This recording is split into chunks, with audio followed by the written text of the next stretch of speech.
Assalamualaikum warahmatullahi wabarakatuh. Ashama akkam jirtu hordoftoota akkaataa suuraa gara viidiyootti deebisan yookaan immoo akka suuraan sun dubbatu haala kamiin taasisuu dandeenya ka jedhu namoota baay'een na gaafataa ture karaa baay'ee salphaa ta'een daqiiqaa xiqqoo keessatti haala kamiin akka teeknooloojiin kun egaa haaraadha yeroo dhiyeenyaa dhufe AI'n kun AI kanarratti viidiyoo baay'ee waliin ilaaluuf deemaa jirra.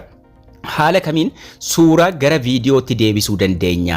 Yeroo tokko namoonni baay'een suuraa gara viidiyootti deebisanii argina yookaan immoo akka waan namni sun dubbataa jirutti sagalee itti galchuun barreeffama itti galchuun suuraan sun dubbachuu eegalaa jechuudha. Haaluma amma asirratti argaa jirtan kanaan suuraa nama kanaa itti galchuudhaan haala kamiin akkamitti haasofsiisuu dandeenya. Namoota tokkoofis sagalee ta'uudhaafis waan barbaachisaadha waan akkasii kun waan ta'eef. So haala kamiin suuraa gara viidiyootti deebifna isa jedhu haala amma daawwataa jirtan kanaan haala kamiin deebisuu dandeenya isa jedhu waliin ilaallaa jechuudha. Jalqaba suuraa square ta'e tokko qopheeffachuu qabdu. Suuraa sana erga qopheeffattanii kaatanii eegan gara Chrome yookaan internet browserii deemuu waliin ilaallaa. Obboleeyyan haaraa taatan subscribe akkasuma like share hiriyoota keessaniif gochuu hin dagatina asumaan isiniin jedha. Warri like goonis like godha. Chrome fayyadamuu dandeessu, internet browserii fayyadamuu dandeessu. Irra seenuudhaan haala kamiin akka hojjechuu dandeenyu waliin ilaallaa jechuudha. Step isaa baay'ee salphaadha. Bakka searchii kanarratti search taabii kana irratti barreeffama tokko barreeffachuudhaan gara fuula duraa adeemna. Bakka searchii gubbaa kana irratti barreeffama kana barreeffannaa jechuudha.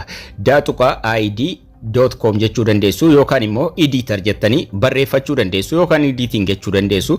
Datuqa.id editor jechuudhaan gara fuula duraa adeemna jechuudha. Kana searchii godhachuudhaan gara fuula itti aanutti deemna. Step isaa baay'ee salphaadha. Tokko lama inni waliin ilaalla. .com jettanii yoo seentanis rakkina takka hin qabu. Asirratti DID jedhee isiniif fida. DID kun haaluma isin argitan kanaan asirra isiniif jira jechuudha. AI dhaan generated goona waan ta'e video creationidha. Kanaafuu suuraa gara viidiyootti deebisuuf egaa asirra tuqannee gara fuula duraa deemna. Asirra tuqannee gara fuula duraa deemuudhaan step inni jalqaba desktop site'itti deeffanna. Akka koompitaraatti akka inni nuu banu guddifannaa jechuudha. Warri duraan viidiyoo kiyya hordoftan ni beektu tuqaa sadan gubbaa jiru kana tuquudhaan desktop site right itti godhannaa jechuudha. Mobile site irraa gara desktop site itti deeffanna. Desktop site itti yeroo deebifnu qubeen ni xixiqqaata sirriitti na hordofuu qabdu. Yeroo haala kanaan nuuf banu desktop site yeroo nu godhee nu guddisu asitti try ka jedhu ni jira. Try ka jedhu kana try now ka jedhu kana tuquun gara fuula duraa deemnaa jechuudha. Try now kana tuqannee gara fuula itti aanutti yeroo dabarfannu ammallee haala kanaan nuuf bana ni eegganna haga inni nuuf banutti nu banee xumurutti haala kanaan nu banee nu fida. Yeroo haala kanaan nu fidu ka jalqabaa filanna mata duree adda addaa qaba. Mata duree hundayyuu tokko isiniif fida rakkina takka hin qabu. Garuu ammaaf mata duree isa jalqabaa fayyadamnaa jechuudha. Mata duree 4-5 of jalaa qaba. Mata duree ka create video fayyadamnee gara fuula duraa deemnaa jechuudha. Asirratti bakka kanarratti ka jalqabaa kana create video ka jedhu kana yookaan immoo video create ka jedhu kana tuqannee gara fuula itti aanutti darbinaa jechuudha. Next tuqannaa jenda gara fuula dura nu deemsisaa yeroo irra tuqanne. Asitti suuraalee nuuf dhufan kana gara viidiyootti deebisuu ni dandeenya. Amma garuu ida'uu tuqanna nuti. Maaliifi suuraa mataa keenyaa itti galchuu barbaanna waan ta'eef yeroo ida'uu tuqannu haara kanaan gara fuula duraa nu geesse emailii itti galchii nuun jedha. Kanaafuu continue with Google ka jedhu kana filanna. Maaliifi emailii achumarra jiru itti godhanna yoo barbaadan emailii barreessuu dandeessu garuu continue with Google ka jedhu tuquun gara fuula duraa deemuun emailota adda addaa achi keessaa isiniif kennamu keessaa emailii tokko filattu jechuudha. Emailii mataa keessanii yoo hin jiraanne immoo emailii itti galfattu rakkina tokko hin qabu. Emailii tokkorra tuqadheen gara fuula duraa deemaa jechuudha. Karaa salphaa emailii dhuma achirra Google Chrome irra duraan jiru keessaa tokko filachuufi jechuudha. Yoo lama sadii qabaattan tokko qabaattan salumatu itti deemtu. Sanaan booda sign into did.com nuun jedha. Continue ka jedhu tuquun continue cancel qaba. Continue ka jedhu tuquun gara fuula itti aanutti darbinaa jechuudha.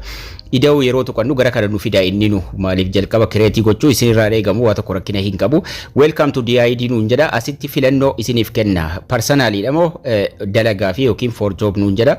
For personal yoo jettanis rakkina tokko hin qabu. For job for my job yoo jettanis rakkina hin qabu. Next tuqnee fuula itti aanutti darbuudhaan asirra pilaanii ittiin fayyadamuu barbaannu DID tokko fayyadamna. Creator jira, trading jira, wantoota adda addaas keessa jiran keessa ka barbaadan filachuun gara fuula duraa deemtu waa tokko rakkina hin qabu. Maaliif fayyadamuu barbaadan isa jedhuu fi for education training waan feetan jettanii gara fuula duraa next tuquun gara fuula duraa deemna. Asirratti filannoo dhuma nuuf kenna. next tu ne yeroo adeemnu jechuudha. Targetiin kee eenyuuf dalagaa jirta? Biizinasiidhaaf immoo maatiidhaaf immoo waan jedhu isin filachiisa. Biizinasiidhaa ta'u biizinasiidha, faniidhaa ta'u faniidha. Tokko filachuun danii tuqna xumurree jirra. Amma gara ida'uu keenyaatti nu deebisaa jechuudha. Asirraa ida'uu keenya tuqannee gara gaalarii deemuudhaan gaalarii keessa suuraa iskuweeriidhaan qopheeffanne tokko fudhannee dhufnaa jechuudha. Suuraa ittiin dalaguu barbaadan suuraa kana fayyadamtanii haasofsiisuu dandeessu. Suuraa kanas rakkina hin qabu. Garuu immoo suuraa qopheeffatan yoo qabaattan suuraa san itti galchuuf ida'uu kana tuytu ida'uu yeroo tuytan gara gaalarii isin geessa. Gaalarii keessa suuraa tokko itti galfattu jechuudha. Suuraa jara as jiran kana keessaas ka barbaadan godhachuu dandeessu. Suuraa rakkinaa miti. Amma suuraan qopheeffadhanii jira waan ta'eef suuraa tokko itti galchuudhaan dan ka jiru gubbaa jira. Danii gubbaa tuqadhaa gara sana deebisuudhaan haga suuraan sun dhufee asitti naaf ba'utti ni eegaa jechuudha. Yeroo suuraan kun asitti ba'ee inni ofumaa isaatii gara fuula duraan nu deemsisee fidee guddisee nuuf kaa'a. Already suuraan sun itti galee jira. Haga inni as nu dabarsee guddisee nu kaa'utti ni eegganna. Amma suuraan sun dhufee nu galee jira. Sagalee itti galchuu dandeenya. Backgroundii akkasuma fuula gammachuu, fuula aarii, fuula rifatu, wanti fuula adda addaa jira san itti filachuu dandeenya. Mallattoolee as jiru keessa scriptii jira. Mallattoon lammaffaa suuraa galchinee jirra avaatari. Scriptii jira. Backgroundii jijjiiruu dandeenya. Tekstii itti galchuu dandeenya. Amma scriptii tuquudhaan Scriptiin kun yookiin barreeffamaan waan namni sun haasa'u itti galchuu dandeessu yookaan audioon galchuu dandeessu. Audioodhaan yoo feetan itti record gochuu, yoo barbaadan barreeffamaan galchuu. Audio yoo tuytan, audio yoo feetan sagaleedhaan itti waraabuu dandeessu waan suuraan sun haasa'uu feetan yookaan immoo yoo gaalarii keessaa qabaattan uploadii tuquudhaan gaalarii keessaa fidachuu dandeessu jechuudha. Kanaafuu ana uploadii tuquu, uploadii gaalarii keessaa niin qaba waan ta'eef kanaafuu uploadii tuqeen gaalarii kiyya keessaa sagaleen qopheeffadhe sana fidadhee dhufaa jechuudha. Sagaleen qopheeffadhe sana itti galchaa jechuudha. Haga sagaleen sun itti nuuf seenutti ni eegna. Sagalee sana yeroo itti nuuf galche generate goona waan ta'eef jechuudha. Backgroundii suuraa wanto tekstii barreeffama irra dhufuu danda'u waan akkasii kana itti galchuu dandeenya. Amma sagaleen nuuf seenee jira. Sagaleen itti galee jira. Maaltu nu hafa? Generate gochuun nu hafa jechuudha. Kanaafuu gubbaadha. Generate video kun jira. Generate video ka jedhu kana tuqna. Maqaa video itti katabadhu nun jira. Maqaa video sana yoo feetan itti katabdu waan video sun ta'e yookaan immoo maqaa video itti save gochuu barbaadan jechuudha. Wanni tokko yeroo gara gaalarii save ta'u maqaa qaba waan ta'eef sanaan booda generate goona jechuudha. Let's go ka jedhu tuqna.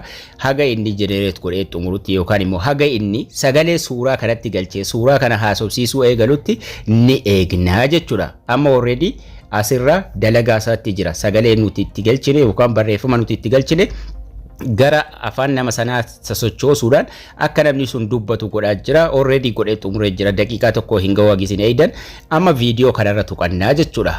Erga inni xumuree akkana godhee booda yeroo seeroo tuqtan haala kanaan fidee guddisee namni sun suuraan nuti sila itti galfanne sun haasa'uu eegalaa jechuudha. Amma akkuma isin argitan suuraan kun haasa'uu yookaan dubbachuu eegalee jira jechuudha.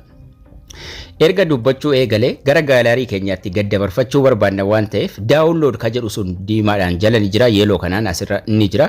Download ka jedhu kana tuquudhaan gara gaalarii keenyaatti save godhannaa jechuudha. Amma download naan jira. Download ka jedhu kana tuquudhaan downloadii godhadhaa jechuudha. Viidiyoon kun gara gaalarii kiyyaatti wanni itti galche sagalee yookaan barreeffamni isin itti galchitan gara haasaatti jijjiiramee jechuudha. Ammallee kabiraa dalagachuu barbaannan home ka jedhu tuqna. Home tuquudhaan create video ka jedhu kana tuqna. Create video tuquudhaan amma suuraa biraa itti galchuu dandeessu yookaan immoo suuraa achi jirus fayyadamuu dandeessu yookaan ida'uu tuqxanii suuraa biraa fiduu yookaan suuraa as jirus fayyadamtanii hojjechuu dandeessu jechuudha. Kanaafuu steepii salphaa ta'e kanaan suuraa gara viidiyootti deebisuu dandeessuun isiniin jedha. Barnoonni keenyas kana fakkaata. Hiriyoota keessaniif sheerii, laayikii, koomentii gochuu hin dagatina. Warri haaraa taatan sabskraayibii gochuun beelii tuquun dagatina isiniin jecha haga barnoota itti aanu walitti deebinutti turtii gaarii nagayaan tura.